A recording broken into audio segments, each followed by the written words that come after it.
الحمد لله رب العالمين والصلاة والسلام على سيد الأنبياء والمرسلين أما بعد فأعوذ بالله من الشيطان الرجيم بسم الله الرحمن الرحيم محترم سامعین کرام، آج انشاءاللہ عز و جل شب برات سے متعلق احادیث مبارکہ کی روشنی میں انشاءاللہ عز و جل آپ کو بتانے کی کوشش کروں گا کہ شب برات اصل میں ہے کیا، شب برات کہتے کسے ہیں، کیا احادیث مبارکہ میں شب برات کا ذکر آیا ہے، کیا شب برات میں رزق تقسیم ہوتا ہے، کیا عمر میں اضافہ اسی رات میں کیا جاتا ہے، کیا ہر پیدا ہونے والے بچے کا نام اس رات میں لکھ دیا جاتا ہے، کیا ہر وہ شخص جسے موت آنی ہے کیا اس کا نام بھی اس رات میں لکھ دیا جاتا ہے، کیا رزق اس رات میں تقسیم کیا جاتا ہے، اس کے علاوہ کیا قبرستان جانا اس رات میں جائز ہے، کیا اس رات میں عبادات کی جانی چاہیے، یہ تمام باتوں کا جواب انشاءاللہ عز و جل ویڈیو میں آپ کو انشاءاللہ حاصل ہوگا۔ برائے مہربانی ویڈیو کو اینڈ تک لازمی دیکھیے گا،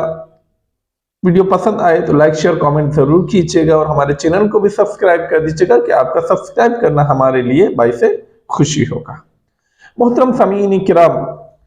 شب برات شعبان کی 15ویں شب کو شب برات کہا جاتا ہے،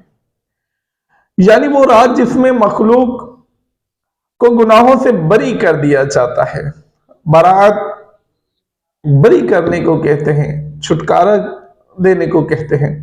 اس رات کے متعلق حدیث مبارکہ بھی منقول ہیں، چنانچہ حضرت سیدتنا عائشہ صدیقہ رضی اللہ تعالی عنہ فرماتی ہیں کہ شعبان کی 15ویں شب میں نے نبی کریم صلی اللہ تعالی علیہ وآلہ وسلم کو اپنی آرام گاہ پر موجود نہ پایا تو تلاش میں نکلی، دیکھا کہ آپ صلی اللہ تعالی علیہ وآلہ وسلم جنت البقیع یعنی قبرستان میں ہیں۔ پھر مجھ سے فرمایا کہ آج شعبان کی 15ویں رات ہے، اس رات میں اللہ تعالی آسمان دنیا پر نزول فرماتا ہے اور قبیلہ بنی قلب کی بکریوں کے بالوں کی تعداد سے بھی زیادہ گناہگاروں کی بخشش فرما دیا ہے۔ دوسری حدیث پاک میں ہے کہ اس رات میں اس سال پیدا ہونے والے ہر بچے کا نام لکھ دیا جاتا ہے۔ اس رات میں اس سال مرنے والے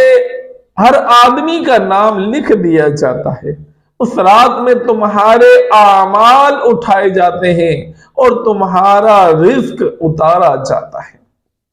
ایک اور روایت میں آتا ہے کہ اس رات میں تمام مخلوق کی مغفرت کر دی جاتی ہے سوائے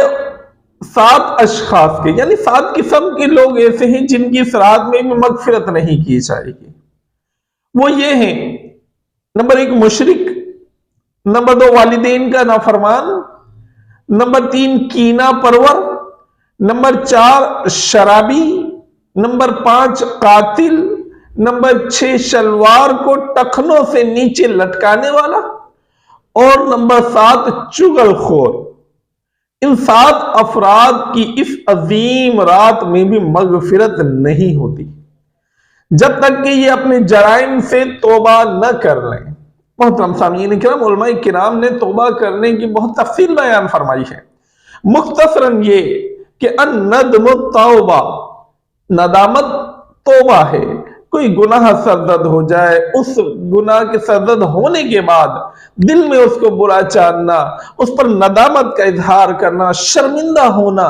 یہ بھی توبہ ہے۔ اگر اور کچھ نہ ہو سکے تو کم از کم اتنا بھی کر لیں گے تو امید ہے رب کریم ہماری اس ادنا سی توبہ کو بھی اپنی بارگاہ میں قبول فرما لے۔ محترم سامعین کرام، حضرت علی کرم اللہ تعالی وجہہ الکریم سے ایک روایت منقول ہے کہ اس رات میں عبادت کیا کرو اور دن میں روزہ رکھا کرو۔ اس رات سورج غروب ہوتے ہی اللہ تعالیٰ اپنے بندوں کی طرف متوجہ ہوتے ہیں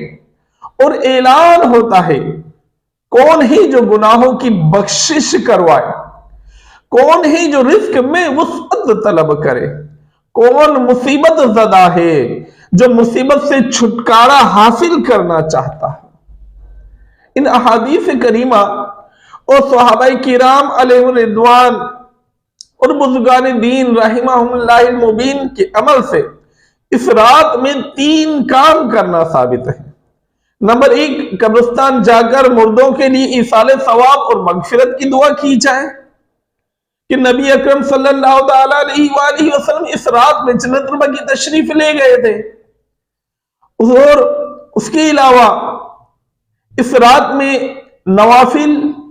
تلاوت، ذکر و اذکار کا اہتمام کرنا، اور اگر کوئی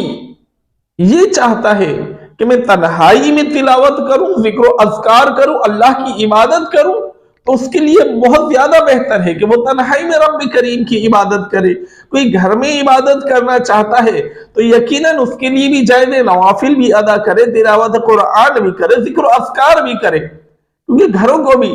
اللہ کے کلام سے آباد کرنا ہے، سجدوں سے آباد کرنا ہے۔ گھروں کو بھی قبرستان تو نہیں بنانا۔ کوئی گھروں میں عبادت کرنا چاہے اور وہ سمجھتا ہے کہ اسے یکسوئی تنہائی حاصل ہو جائے گی اور وہ خوش دلی کے ساتھ، خوش اخلاق کے ساتھ عبادت کرنے میں کامیاب ہو جائے گا، تو وہ چاہیے کہ وہ بے شک اپنے گھروں پر عبادت کرے۔ اور اگر کوئی یہ سمجھتا ہے کہ مجھے مسجد جا کر عبادت کرنی چاہیے، تو بے شک مسجد کا اجر و ثواب بھی بہت زیادہ ہے۔ یعنی جب آپ مسجد میں جاتے ہیں، اعتکاف کی نیت کرتے ہیں، تو ہر سانس کے بدلے بھی نیکی آپ کو ملتی ہے، اور جب عبادت کریں گے تو یقیناً اس کی برکات بھی آپ کو حاصل ہوں گی، اور وہاں اور بھی مسلمان عبادت کر رہے ہوں گے۔ اگر آپ کو کسی عبادت میں مشکل ہوگی تو آپ کسی بھائی سے پوچھ سکتے ہیں۔ تلاوت قرآن مجید میں اگر آپ کو کوئی حرف، کوئی لفظ سمجھ نہیں آئے گا تو کسی سے آپ پوچھ کر اس کو بہتر کر سکتے ہیں۔ ذکر و اذکار بھی اسی طرح کر سکتے ہیں۔ اس رات میں نوافل بھی پڑھنے چاہیے، صلاۃ التسبیح بھی پڑھنی چاہیے۔ خصوصیت کے ساتھ میرا تو یہ مشورہ ہے کہ اگر کسی کی نمازیں قضا ہوئی ہیں تو اسے چاہیے کہ اس رات میں تمام چیزوں کو چھوڑ کر اگر اپنی قضا نمازوں کو ادا کر لے تو اس طرح سے اس کی قضا نمازیں بھی ادا ہو جائیں گی، اور یہ رات اس کی ساری عبادت میں بھی گزرے گی۔ تو انشاءاللہ عزوجل یہ اس کے لیے مزید بہتر ہوگا کہ جو ایک قرض